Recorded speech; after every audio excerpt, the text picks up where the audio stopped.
खबर शामिल करते हैं हमारे डिविजनल ब्यूरो चीफ मियां जावेद भट्टू की इस रिपोर्ट में थाना भेगोवाला का नवाही गांव झाड़ियांवाला के रिहायशी नसीर नंबरदार ने मीडिया के नुमाइंदों को बताया कि हमारे गांव में काफ़ी अरसे से चोरियां हो रही हैं और जिन पर हमारा शक जाता है वो हर दफ़ा कोई किस्म नया देकर अपनी जान छुड़ा लेते हैं।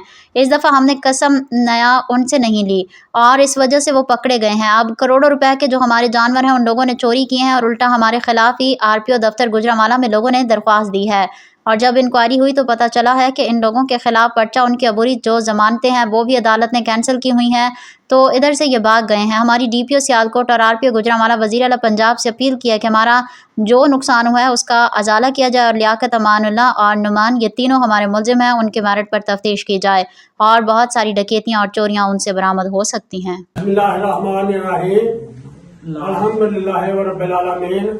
जनाबे वाले साडा ये निजाम है, ये साडा मोगफ है। अपना नाम दसो। मैं मोहम्मद रफीक मेरा नाम है। मेरे नाल थाना बेगोवाला गांव जिला झाड़ियां है, क्योंकि जिहदे विच मेरे नाल ज्यादतियां होईयां ने ते मैं अपने ज्यादतियां दा जिहड़ा मुल होना चाहिए। होर मैनूं कोई गल नहीं किसी नाल। इन्हां दी तफ्तीश होए, ये कटहरे चढ़न। कौन नाम लैके नाम मानुल्लाह दा बेटा है मोहम्मद लियाकत वल रियासत अली। हाँ जी, अगों वाला भाई है अपना सानलाई वदम हुसैन।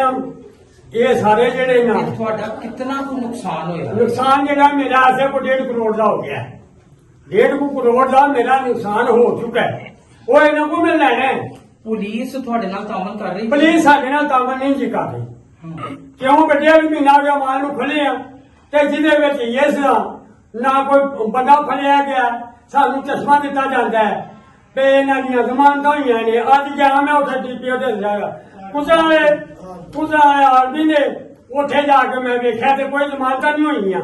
हाँ जी, 1.5 महीना हो गया जिहदे विच मैनूं रुलदियां। ਤੁਹਾਡਾ पंजाब गवर्नमेंट कोलों मुतालबा की है? मुतालबा है जे सानू लिया चोर जेडे ने पकड़े जान।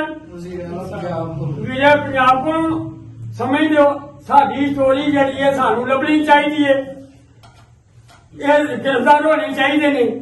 बाकी जी गल जी। अस्सलाम वालेकुम जनाब, मेरा नाम मोहम्मद खान है। मैं थाना बेगोवाल तो गांव झाड़ियांवाला है। तो तकरीबन मेरा माल चोरी हुआ है। तकरीबन कितना थोड़ा नुकसान होया? नुकसान तकरीबन 1.5 करोड़ का होगा। तकरीबन 10-12 साल हो गए सानू लुटन दिया जनाब। ते सानू चकमे दिंदा पिया, साडे हत्थ नहीं आउंदा पिया। कदी सानू लै जांदा जनाब उत्थे बेगोवाल, कदी सियालकोट। अज RPO दफ्तर लै गया, उत्थे जाके आंदे ने कि जमानत कराई है। कोई जमानत नहीं है। जो उत्थे अंदर गए उत्थे उन्हें कागज वेख्या ना ये जमानत है नहीं, तो वकील का एक वर्ग है।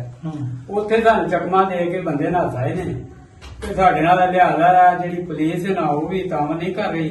ते लिहाजा ज़ेरे आला मरीम नवाज से गुजारिश है ते साडे नाल तामन किया जाए ते रिकवरी सानू मिलनी चाहिए। 1.5 करोड़ का साडा माल है जिहड़ा तकरीबन 10 साल हो गए चोरी कर रहे।